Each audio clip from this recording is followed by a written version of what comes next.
তো ছাত্রলীগ, ওরাই আওয়ামী লীগ, ওরাই এখন জামায়াত শিবির, ওরা আবার এই যে নতুন করে ছাত্র সংস্থা। আজকে আওয়ামী লীগ ক্ষমতায় আসুক, এই সাদিক কায়েম বলেন বা এই যে যারা আছেন সব আবার ওই আওয়ামী লীগই হয়ে যাবে। হিজাব নিকাব করা মেয়েরা ছাত্রদল বা বিএনপি করতে পারে না। তাদের কাছে মাহমুদা মিতু খারাপ ছিল, তারপর নুসরাত তাবাসসুম ছিল শাহবাগী, তাদের সাথে হাসিনা যা করেছে সেগুলো ঠিকই করেছিল। আমার ইনবক্স দেখলে আমি তো বারবারই বলছি আপনাকে, আপনি ট্রমাটাইজড হয়ে যাবেন। রাজনীতি বিক্রি না করে আম বিক্রিতে মনোযোগ দিয়েছেন হাসিনার আমলে। জঙ্গি মামলা আটক থাকা নেত্রী খাদিজাতুল কুবরা। আম্মু আজকে এখানে আসার আগে আমাকে বলেছে যে এই মহিলার যদি জন্মের ঠিক থাকে তা সে যাতে নেক্সট টাইম প্রমাণ দিয়ে কথা বলে। আপনি রাজনীতিতে প্রবেশ করার পর বেশ কিছু বিষয় নিয়ে আলোচনা হচ্ছিল, তার মধ্যে একটি বিষয় জঙ্গি। এই বিষয়ে কি বলবেন? দেখেন, আমি যখন ছাত্রদলে যোগ দিই, আমাদের যে সেক্রেটারি নাসির ভাই আছে, সে আমাকে শুরুতেই বলেছিল যে কুবরা, তুমি মনে করতেছো যে জামায়াত শিবির অনেক ভালো, কিন্তু জামায়াত শিবির এরকম যে একটা টাইমে প্রকাশ করবে যে তুমি জেলেই ছিল না। আমি বললাম কিভাবে ভাইয়া? পরে বললো যে জানতে পারবে আস্তে আস্তে। তো রিসেন্টলি দেখেন, আমরা ছাত্রদল করি true, but that doesn't mean যে আমাদের অনেক টাকা পয়সা আছে, আমরা দল থেকে অনেক সাপোর্ট পাই, আমাদেরও চলে খেতে হবে। ছাত্রদলের অধিকাংশ ছেলেমেয়ে টিউশনি করায়, বিভিন্ন ব্যবসা এবং কাজকর্মের সাথে জড়িত। রিসেন্টলি আমি একটা আম ব্যবসার সাথে যুক্ত হয়েছি। ব্যবসা তো হালাল, তাই না? অ্যাটলিস্ট জাকাত খাওয়ার থেকে, তারপর দান খয়রাত খাওয়ার থেকে, সেগুলো মানুষের হক নষ্ট করার থেকে তো ভালো। তো রিসেন্টলি আমি দেখতে পারলাম এই একটা এই ইনসিডেন্টের পরে মরিয়ম আক্তার নামে, যার 253কে ফলোয়ার আছে, সে জামায়াত বা ছাত্রী সংস্থার একজন বা জামায়াতের একজন নেত্রী বলা যায়, তিনি আমার একটা ফটো কার্ডকে বিকৃত করে রেখেছে। রাজনীতি বিক্রি না করে আম বিক্রিতে মনোযোগ দিয়েছেন হাসিনার আমলে। জঙ্গি মামলা আটক থাকা নেত্রী খাদিজাতুল কুবরা। এখন কথা হচ্ছে যে, প্রথম কথা, আম্মুকে যখন আমি এই ঘটনাটা বলেছি, আম্মু আজকে এখানে আসার আগে আমাকে বলেছে যে এই মহিলার যদি জন্মের ঠিক থাকে তা সে যাতে নেক্সট টাইম প্রমাণ দিয়ে কথা বলে। এই কথাটা আমি বলেছি, আজকে পডকাস্টে যে বলিও। তো প্রথম কথা, যেহেতু আমাকে কোন মামলায় নেওয়া হয়েছে পুরো ওয়ার্ল্ডে সবাই জানে, শুধু বাংলাদেশ না, সবাই জানে। তো এই যে তারা মিথ্যা ন্যারেটিভগুলো প্রমাণ করছে, তারা আলটিমেটলি কি করছে যে হাসিনাকে, কমেন্টটা এরকম দিলাম, কমেন্টে লিখেছে যে টাকার বিনিময়ে জঙ্গির সাথে আতাত করে দেশকে অশান্ত করতে চেয়েছিলেন, ধন্যবাদ হাসিনা সরকার, আপনার পরিকল্পনাকে জয় বাংলা করে দিছে। তো আমি এটাই বলছে যে তোর কাছে কয় টাকা আছে, যদি প্রমাণ দিতে পারে তাহলে দেখ, যদি সে মানুষের তার জন্মের ঠিক থাকে তারপর এই ধরনের কথা বলে। আমি যখন জেলে ছিলাম আমার কিন্তু বাসায় যাওয়া হয়েছে, আমার ব্যাংক ব্যালেন্স কি আছে না আছে সব কিছু কিন্তু খোঁজা হয়েছে। শেখ হাসিনা সরকার একটা কিছু পায়নি, নট ইভেন এখন পাবে। আমার বাবার সব হালাল ইনকাম, 1 টাকাও হারাম ইনকাম না। তো এই কাজগুলো বা এই কথাগুলো, যে মিথ্যা ন্যারেটিভ প্রমাণ করার মাধ্যমে কিন্তু হাসিনাকে সে এক প্রকার বৈধতা দিচ্ছে তার কাজের। আমরা দেখেছি শফিকুর রহমানের ছেলেকেও জঙ্গি বলে ধরে নেওয়া হয়েছে, তার মানে কি সে জঙ্গি? তারপর জামায়াত শিবির বলেন বা যে এখন যে ছাত্রী সংস্থা নামে আসছে, তারাও তো জঙ্গি মামলা, সন্ত্রাস বিরোধী জিএমবি মামলা আটক ছিল। তাহলে কি সেগুলোও সত্যি? তারা আসলে দেশকে উত্তপ্ত করতে চেয়েছে? তাহলে এই যে মিথ্যা মামলা, মানে মিথ্যা যে ন্যারেটিভগুলো তারা দাঁড় করছে একটা মানুষের বিরুদ্ধে, এর সমাধান কোথায়? আজকে আমি তার বিরুদ্ধে যে একটা মামলা করি, কি হবে? সে প্রকাশ করবে বা প্রচার করা শুরু করবে তারা সবাই মিলে, যে আমি তার মত প্রকাশের স্বাধীনতা নষ্ট করেছি, যে আমি নিজেই জেলে ছিলাম। আপনি এই সমাধানগুলো কোথায় খুঁজবেন? আমরা দেখেছিলাম যে আওয়ামী লীগের আমলে তারা বলছিলেন যে কিছু হলেই জঙ্গি একটা ট্যাগ ব্যবহার করতেন। তো ওরা তো আলটিমেটলি সেগুলাই করছে, যা করার তা তো ওরাই তো ছাত্রলীগ, ওরাই আওয়ামী লীগ, ওরাই এখন জামায়াত শিবির, ওরা আবার এই যে নতুন করে ছাত্রী সংস্থা। চেঞ্জেস তো আমি দেখছি না, কোনো চেঞ্জেস আসছে কোন জায়গায়? সব তো একই। আজকে আওয়ামী লীগ ক্ষমতায় আসুক, এই সাদিক কায়েম বলেন বা এই যে যারা আছেন সব আবার ওই আওয়ামী লীগই হয়ে যাবে। আমরা দেখেছি না যে ইনানের ছাত্র লীগের নেতা সবকিছু ভাইরাল করেছে সবার ব্যাপারে। আমরা তো এনসিপির অনেক নেতাকেও দেখেছি, তাদের সাথে ছবি সবকিছু, সালাম দেয় ভাই, স্লোগান দিচ্ছে। আলটিমেটলি ঘুরে ফিরে তো সব এক। তো এই যে ন্যারেটিভগুলো দমন, এখন তারা এরকমভাবে পোর্ট্রে করছে সবকিছু, একটা মিথ্যা ন্যারেটিভ যে দাঁড় করাচ্ছে, এর কোনো সলিউশন পাচ্ছি না। আপনার উপরেই কেন বারবার এগুলো করা হচ্ছে? কেন টার্গেট করা হচ্ছে আপনাকে?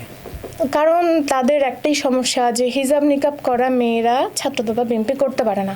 ছাত্রদল বা বিএনপি করে নোংরা মেয়েরা, নোংরা মানুষেরা, তারা আল্লাহর দল, তারা ইসলামী দল, তারাই একমাত্র ভালো কাজ করতে পারে। বাক স্বাধীনতা সবাই যে কোনো দল করতে পারে, এটা তার ব্যক্তিগত বিষয়। এখানে তো জোর করে বা একটি দল চাপিয়ে দেওয়া এটা তো আসলে যায় না। দল চাপিয়ে দেওয়া নয়, যে তাদের ক্ষোভের জায়গাটা যে কেন আমি তাদের সাথে যাইনি। তারা যে বিএনপিকে ডিফেম করবে যে অশ্লীল হিসেবে বা হচ্ছে অশালীন হিসেবে বা হচ্ছে মানে একদম এক্সট্রিম লেভেলের লিবারাল হিসেবে দেখাবে, সেই জিনিসটা তারা দেখাতে পারছে না। কারণ বিএনপি হচ্ছে এরকম একটা জায়গা যেখানে হচ্ছে সবাই লিবারাল মতাদর্শের। এখানে আপনি দেখবেন আমার মতো নিকাবি আছে, তারপর হচ্ছে যারা ওয়েস্টার্ন পরে তারাও আছে, থ্রি পিস আছে, হাফ প্যান্ট আছে, চুল বড় চুল সবাই আছে, সবার জন্য একটা সম্মিলিত একটা অবস্থান। বিএনপি কোনোভাবেই কোনো ধরনের তাদের যেই লেবাস আছে সেই জিনিসটা বিক্রি করে খায় না।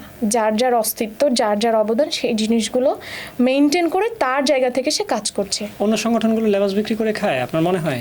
সংগঠন তো আছেই দুইটা, আর এনসিপি তো এখন জামায়াতের সাথে যুক্ত দিয়েছে, তো আপনি হচ্ছে আলাদা কি বলবেন? তাদের কাছে এতদিন পর্যন্ত নারী বলতে তারা জামায়াত এবং ছাত্রী সংস্থার নারীদেরকে বুঝেছে। তাদের কাছে মাহমুদা মিতু খারাপ ছিল, তারপর নুসরাত তাবাসসুম ছিল শাহবাগী, কিন্তু এখন তাদের কাছে তারাও পবিত্র, কারণ সে তাদের দলে।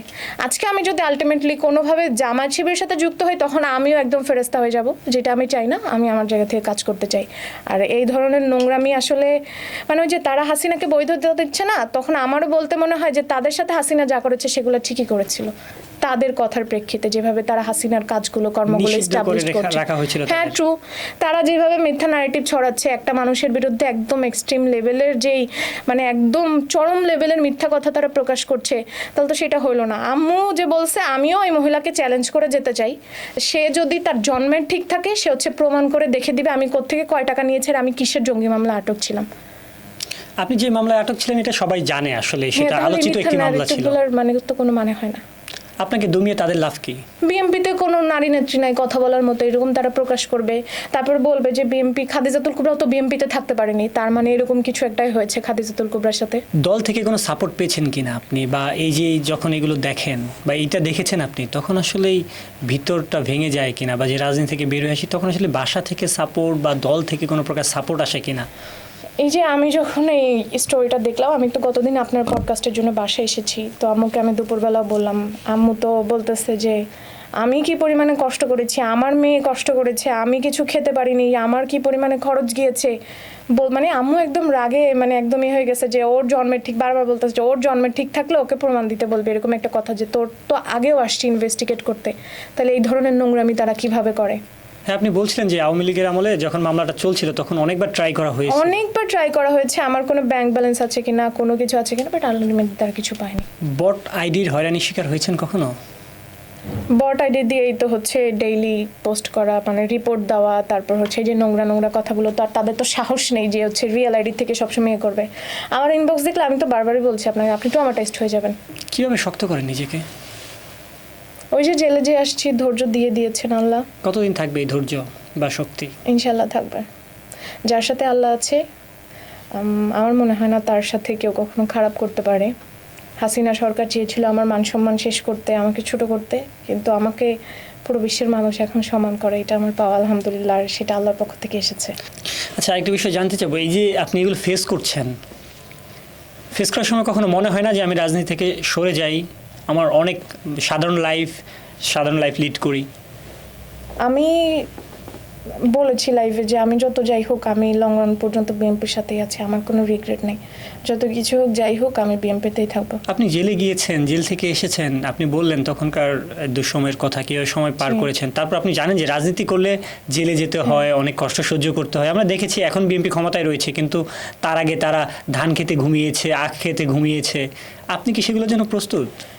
দেখেন, মানুষের কিন্তু রাজনীতি করার আগে একটা ভয় থাকে যে জেলে যাওয়াটা, আর আমি মনে করি যে জেলে গিয়েছে তার দুনিয়ার আর কোনো কিছুর ভয় নাই। জেলখানা থেকে তো আমি এক্সপিরিয়েন্সড, আমার মতো লং টাইম তো কোনো নেতাকর্মীরাও ঠিকভাবে থাকেনি, তাহলে এটা আসলে ভয় পাওয়ার কিছু না। আলটিমেটলি আমি ছাত্রদল বা বিএনপির সাথে ছিলাম, আমি আছি, আমি ইনশাল্লাহ থাকবো। আমি সুসময়ের জন্য আসিনি বা নিজের ক্যারিয়ার বিল্ড আপ করার জন্য এখানে আসিনি, আমি এসেছি ভালোবাসা থেকে। আর এই জিনিসটাই হচ্ছে সবচেয়ে ইন্সপায়ারিং, যে 17 বছর ধরে যত সকল নেতাকর্মী আছে সবাই তো 17 বছর ধরে কষ্টই করে যাচ্ছে, কেউ তো ছাড়েনি, তাহলে আমি এমন কি করেছি?